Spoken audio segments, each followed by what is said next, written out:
Okay, so I actually want to ask you about this in terms of the Bari Weiss story. David Ellison owns, or is a big owner of CBS, trying to like buy TikTok. I forget what other properties, like movie studios also. Yeah. So one dude who apparently is somewhat conservative or a Trump supporter or something is like buying a massive chunk of the media. And then Yeah. like Bezos has his interests in buying media. I mean, this is just what you do, I guess, if you're a billionaire. I would absolutely do this if I were a billionaire. Are you worried that let's just say I like Bari Weiss, and let's just say like she has utterly the best intentions? Is she going to become a puppet of a billionaire who's pulling strings on like the universe? Do you worry about this? I have no idea what's going to happen with Bari. Bari has her own opinions, and I think they are in line with the Ellison families. And a lot of people are worried about this sort of corporate consolidation of media. I'm not that worried about this because it has already happened on a level that local media basically doesn't exist anymore in any sort of robust form. The paper that, the Kitsap Sun, the paper in like the kind of the closest city to where I live, is owned by USA Today or Gannett, I can't remember who. They don't do much local news. They do a lot of the sort of like just publishing stuff from The Wire.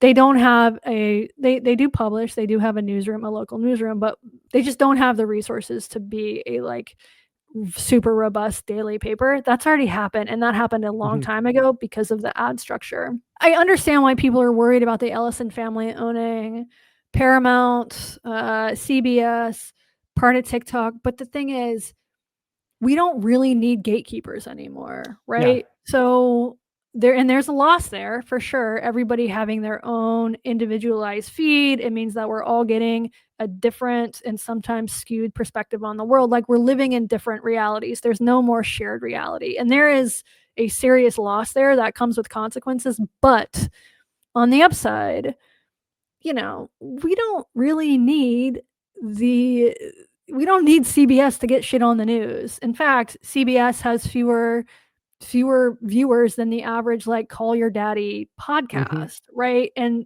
call your daddy or call her daddy, whatever it is, that's an independent show. I think they're still independent. The point is, like, I just don't think gatekeepers are as relevant, and I don't think that they have as much of a cultural impact as they would have. What do you think is going to happen with journalism now that AI can do journalism? I used to be an editor at FindLaw, Thomson Reuters company, and I was the editor of. We had like 6 to 8 writers for us, and it was kind of like it was like a blog team effectively. So they were like literally pumping out hundreds of articles a week. Yeah. There's no way that team still exists. There's just Right. no way, and I feel like we still have journalists who have name recognition. Bari Weiss is never going to go away as a human being able to write something because we just know who she is. Same with like Jesse Singal and Katie Herzog and a couple other people who have name recognition. But if you don't have name recognition and you don't have like 10 years to get name recognition, if you were the editor of a magazine or a newspaper, why would you hire a non-name person to write anything? Like, I don't know. I worry about this.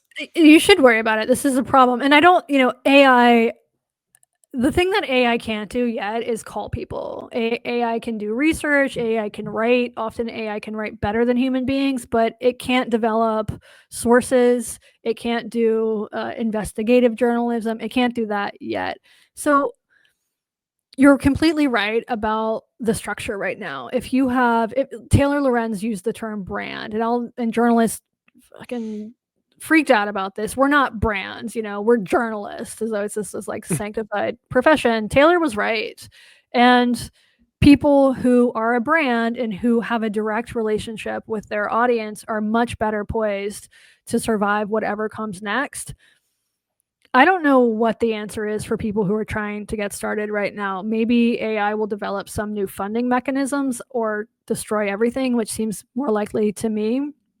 But I do think we're losing something by having journalism go from this sort of working class job where you learn on the job. You don't even, you know, you don't have to go to Columbia Journalism School or NYU to become a journalist. You really don't. It should be something that you can pick up at state schools, at community colleges, and just get an entry-level job, an internship, and work your way up. That's historically what has happened, and that's just all gone.